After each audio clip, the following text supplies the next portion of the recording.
Bonjour, c'est Ed pour la revue du Cheetah, un dripper réalisé par OBS.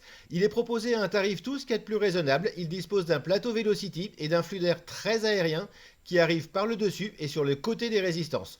On va voir tout ça en détail et on commence rapidement par le contenu de la boîte.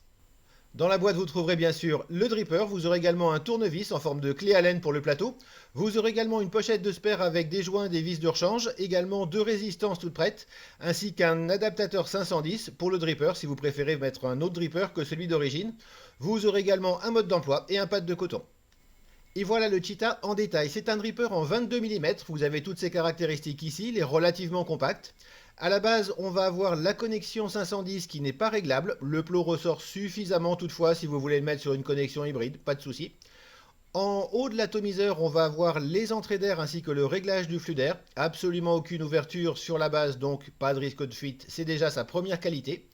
Pour régler le flux d'air, il suffit de tourner la bague supérieure, ce qui va permettre de fermer ou d'ouvrir les quatre ouvertures que l'on va avoir tout autour du dripper. Sur le dripper lui-même, simplement OBS et Cheetah, avec un logo relativement sympa. Le dripper livré d'origine est un dripper large.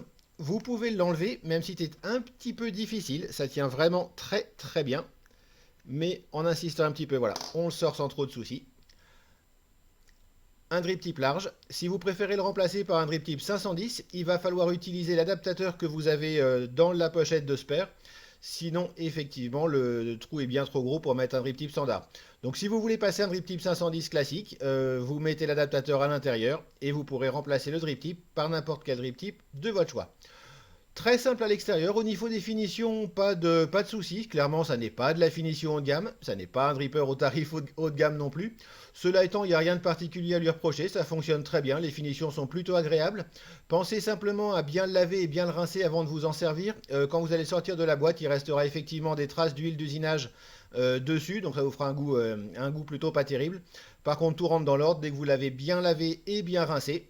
Vous avez un dripper qui est effectivement relativement pas cher, en fait, avec une finition qui est globalement très bonne et qui est en fait plutôt excellente vu son tarif. On va passer au démontage, voir un petit peu comment ça se passe à l'intérieur. Pour ça, le plus simple est d'enlever la base. Là, ça vient très bien parce qu'en fait, j'ai graissé les joints avant de faire la vidéo. Sinon, effectivement, les joints tiennent très très bien, ce qui permet au passage d'avoir une très bonne étanchéité au niveau de la base donc du dripper. On remarque ici tout de suite sur la base justement du dripper les deux petites encoches qui vont venir s'enficher en fait dans les petits passages que l'on a sur le côté de chaque côté. L'idée en fait est que le flux d'air va arriver au-dessus et sur les côtés des résistances. Il faut donc que l'ensemble du dripper soit bien aligné. Et c'est à ça en fait que servent les deux petits ergots que l'on a ici et les deux petites encoches. Quand vous allez remettre l'atomiseur, il faudra que les deux soient bien en face de manière à ce que ça s'enfonce jusqu'au bout. On verra le plateau tout à l'heure. En fait, c'est un plateau Velocity classique. On va peut-être même le voir maintenant d'ailleurs. Plateau Velocity vraiment très classique. Les vis sont de bonne qualité. Les empreintes tiennent vraiment bien. Ça, c'est plutôt une bonne chose. La cuve est moyennement profonde, on va dire. Cela étant, les résistances seront relativement hautes, donc on a une capacité tout à fait raisonnable en liquide, même si ce n'est pas la plus grande capacité qu'on ait jamais vue sur un dripper. Rien de particulier à ce détail près, en fait, des petites encoches. C'est un dripper, un plateau Velocity, vraiment tout ce qu'il y a de plus classique. Le reste du dripper est par contre nettement plus original. On va pouvoir enlever donc la partie supérieure directement en la tirant comme ceci. On a donc le drip type large que l'on peut remplacer, on l'a vu, par un drip type 510. Les quatre entrées d'air à ce niveau-là. Jusque là, rien de très particulier. C'est ici en fait que ça devient beaucoup plus original. On a donc les quatre entrées d'air à ce niveau-là que l'on peut régler. L'air va arriver autour de la cheminée, passer à l'intérieur des deux orifices que l'on a sur le côté. Donc ça, c'est le flux d'air qui va arriver au-dessus des résistances. Mais on a également en fait une espèce de seconde chambre, on va dire.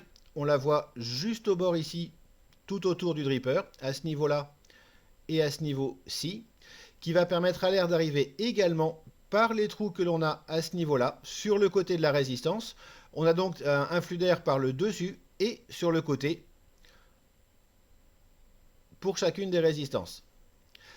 Ça fait un flux d'air qui est effectivement très aérien. On a les quatre ouvertures à ce niveau-là en entrée, et en sortie d'air, on va avoir ces deux ouvertures-ci plus les deux que l'on a sur le côté. On a vraiment un flux d'air qui est pratiquement libre en fait. C'est clairement un dripper prévu pour l'inhalation directe et les grosses quantités de vapeur. Ce qui est d'un petit peu particulier en fait, c'est que là, c'est vrai avec toutes les arrivées d'air par le dessus. J'en parlais sur la revue de l'engine, d'OBS également. Vous allez pouvoir régler le flux d'air à ce niveau-là, bon, pas de souci. On peut même éventuellement laisser un tout petit passage d'air si on le veut. Par contre, du coup, on aura peu d'air qui va passer. Et au niveau de ces entrées-ci, des sorties d'air donc à l'intérieur de la chambre, si on restreint trop le flux d'air à ce niveau-là, on n'a pratiquement plus aucune pression d'air qui sort par les ouvertures à l'intérieur. Et du coup, l'air va facilement avoir tendance à court-circuiter l'intérieur de la chambre pour faire simplement la sortie de l'air et la cheminée. L'air va pratiquement passer directement en fait. Il faut quand même qu'il y ait, à mon avis, suffisamment de pression d'air à sortir par ces ouvertures-là, de manière à ce que l'air aille vraiment jusqu'en bas de la chambre et en particulier aille taper sur les résistances. Du coup, c'est la même remarque en fait que sur l'engine d'OBS également, et c'est vrai sur beaucoup de top airflow. Donc quand on a l'arrivée d'air qui arrive au-dessus des résistances, vous pourrez restreindre le flux d'air en tournant la bague, effectivement, mais vous aurez clairement un meilleur rendu si le flux d'air est au moins ouvert à la moitié, simplement parce que vous aurez un flux d'air à l'intérieur de la chambre qui ira bien taper les résistances. Si vous fermez trop, vous aurez au départ une vape qui sera très légère, pratiquement pas de vapeur. Et ensuite, la vapeur va s'accumuler à l'intérieur et là, du coup, vous aurez beaucoup trop de heat d'un coup, en fait. C'est un rendu qui est donc du coup franchement désagréable. Pour moi, c'est un atout qu'il faut utiliser au minimum à la moitié de l'ouverture d'air et qui globalement fonctionne à son top avec le flux d'air complètement ouvert. Du coup, on a un rendu de saveur qui effectivement est bon. Et encore une fois, je pense que c'est plus lié au fait que l'air sort des ouvertures avec suffisamment de pression pour bien taper sur les résistances. Là, on a donc un flux d'air qui est très aérien et pour autant le meilleur rendu de saveur que l'on puisse avoir avec cet atout. Clairement, c'est pas un atout orienté saveur, c'est un atout qui est franchement orienté production de vapeur, avec lequel pour autant on a un rendu de saveur qui est bon. Encore une fois, pour un atout orienté production de vapeur. Donc si vraiment vous recherchez les saveurs, vous trouverez largement mieux que le Cheetah. Par contre, si vous cherchez une très bonne production de vapeur, un rendu de vapeur pas trop chaud, même avec des résistances costauds, et globalement un rendu de saveur qui soit bon, on va dire acceptable, là effectivement le Cheetah peut être une bonne option. On va voir très rapidement le montage, il n'y a pas grand chose à dire dessus, encore une fois c'est vraiment un plateau Velocity, tout ce qu'il y a de plus classique. On va voir rapidement le montage, rien de particulier, c'est vraiment un plateau Velocity, tout ce qu'il y a de plus classique. Les vis sont de bonne qualité, donc pas de souci d'empreinte qui finissent par s'user. Le seul détail à penser effectivement, c'est que vous allez avoir les arrivées d'air latérales à peu près à ce niveau-ci. Le bord que l'on voit ici sera en fait le bord du plateau. Faites grosso modo vos montages à mi-hauteur. L'idéal est grosso modo que le bas de votre résistance arrive à peu près à ce niveau-ci, donc à la base du plateau, à ce niveau-là. Sinon, rien de particulier. C'est un atout qui fonctionne bien, à mon avis, à partir de 60 watts. Donc faites plutôt des résistances qui encaissent au moins 60 watts minimum. C'est presque même encore un petit poil mieux, je dirais, à 80 watts. Au-delà, la vape devient un petit peu chaude, mais ça, c'est une question de goût. Mais en tout état de cause, des montages qui acceptent au moins les 60 watts pour pouvoir vraiment profiter de cet atout. Et voilà, vous savez déjà tout sur le Cheetah d'OBS. Au final, c'est un très bon dripper que je vais vous recommander sans hésiter si vous recherchez ce style de vape. Et le si est important. Clairement, c'est un dripper qui est très aérien. Vous aurez une excellente production de vapeur. Vous pourrez faire des gros montages dessus. Et vous aurez des saveurs qui seront très bonnes pour ce style d'ato. Si vous recherchez un ato clairement orienté saveur, ça n'est pas vers le Cheetah qu'il faut vous tourner.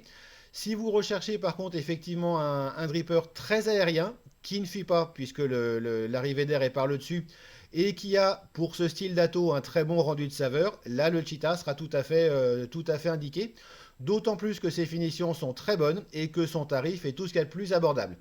Si vous recherchez donc un ato orienté production de vapeur avec de bonnes saveurs et pas de fuite, n'hésitez pas pour le Cheetah. Si vous recherchez par contre vraiment les saveurs, c'est pas, encore une fois, pas forcément le Cheetah qui sera la meilleure option, loin de là. Si vous avez d'autres questions sur ce dripper, n'hésitez pas à les poser dans les commentaires de la vidéo YouTube. J'essaierai d'y répondre dans la mesure du possible. Si vous appréciez ces revues, n'hésitez pas à vous abonner en cliquant ici. Il me reste à vous souhaiter une excellente vape et à la prochaine.